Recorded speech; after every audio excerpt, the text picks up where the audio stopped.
everyone, this is Princess Farron with another Love and Deepspace video. As you know, a teaser, a new video regarding the version 3.0 Cosmic Encounter was released a few hours ago, and I would like to talk about that. I have After watching it, I have kind of a theory about what this version 3.0 will mainly focus about. But before I go into that, let's tackle the elephant in the room, which is the fact that visually, this presentation looks a lot like the Oracle of Stars. That darn gacha mechanic that didn't even have any PT, and it's very hard to get any of the now four-star cards that will be available. And taking into account how it looks, it's too much of a coincidence. The artwork and then the sort of compass that it's shown. Um, it's just too similar to the Oracle of Stars in order for them not to do the same thing or something similar, especially because the Oracle of Stars was it was released it happened when the game was first released. So now it's the 1 year celebration, or we're approaching it, and they're probably doing it again. Let's hope not, but mm, it's just too similar, too much of a coincidence. Anyway, now regarding the theory, um, I have a theory that version 3.0 Cosmic Encounter will focus on the contracts that the love interests so far, four love interests, have established, probably with different entities, in order to keep MC as safe as possible. So first of all, in this, let's say this trailer, we see symbols regarding Xavier's storyline. We start off by seeing a sort of a star. I mean, we see several rays of light that I think symbolize a star, and we see that behind Xavier's sword. And then we have three symbols: the crown, because he was the crown prince of Phyllis; the star, as he travels through space and the stars, and it's also an allusion to his little star, DMC. And then we have a cup. Now, a cup could be symbolism of his royal position, or maybe a cup that he drank as a sort of a contract. Maybe. Then we have Zane's symbols, and we see several lines in apparently random directions, and I think they are supposed to represent the scars that Zane actually has um, due to Astra's torture. We see also Zane's creation's protocol scepter, and the three symbols are the snow, since he can conjure up snow, and also snow involved the tower by the end of his myth. Then we have the lilies that are, of course, a symbol of MC in his life, even when he didn't remember her. And then we've got the chains that were used to restrain and torture him. He was tortured by Astra in that way. After that, we have Raphael's, and we see clearly it's a fish. We see the fins of the fish, and we have also Raphael's weapon, the daggers. The three symbols are, first of all, a crumbling column, and I think it's related to the a crumbling column of the fallen Lemuria. Also a fish, but its shape is just not any fish.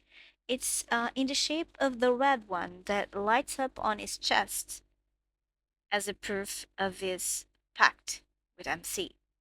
Then we have the flame lily, the flower that Raphael planned to give MC when he actually made up his mind in the present about letting himself be trapped by MC's love. He has a conversation in that garden, in one of them in the anecdotes, or actually in the world underneath. After Raphael, we have Silas symbology, and behind Silas' scepter or staff with datura, we see the eye,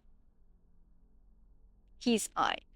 Um, then we have the three symbols: Mephisto with a stone, or maybe Silas's eye, a special eye, spiritual eye. Then we have a feather, but it is a fallen one.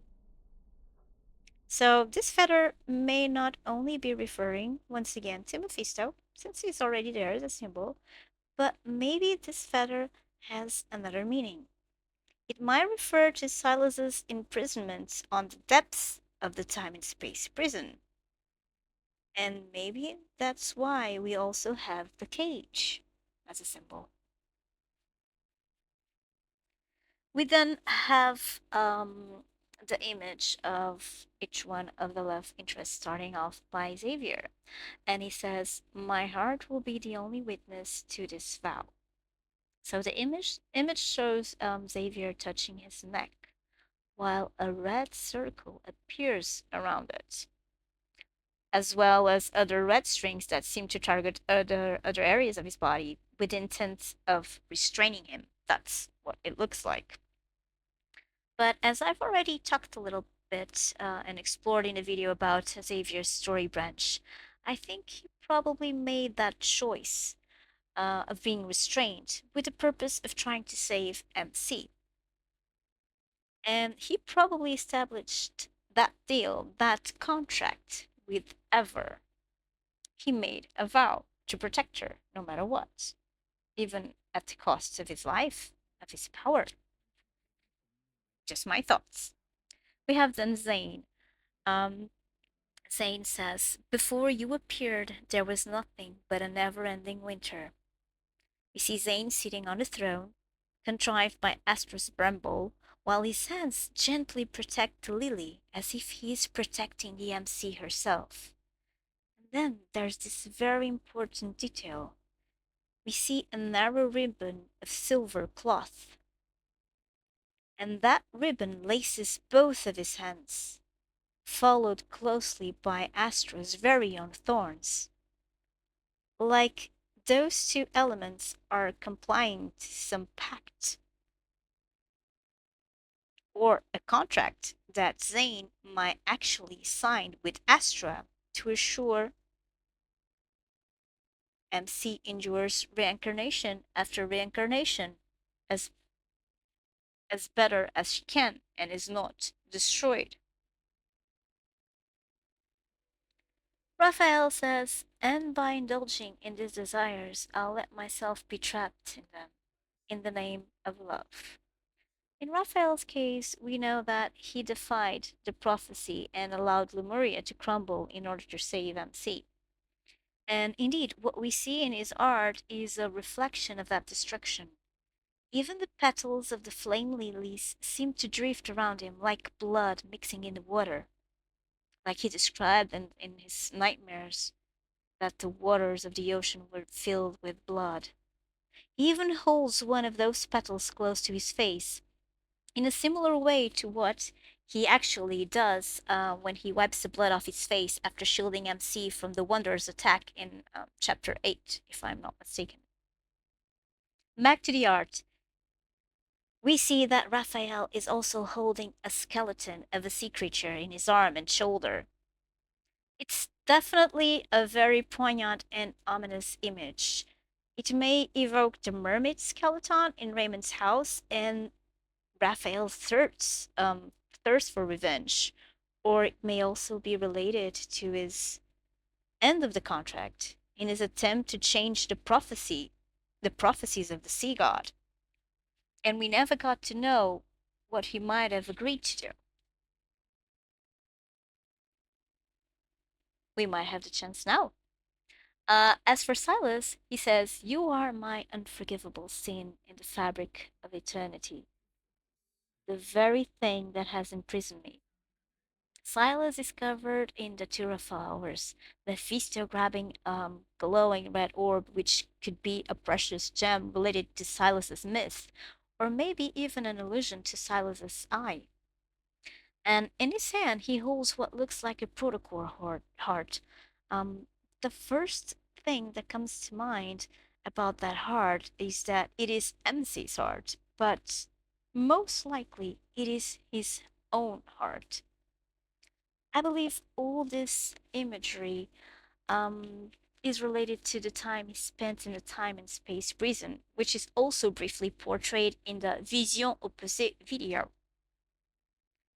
But let's think about something for a moment. How was such a powerful being sent and captured and kept in that prison? And then, how could he so easily have escaped?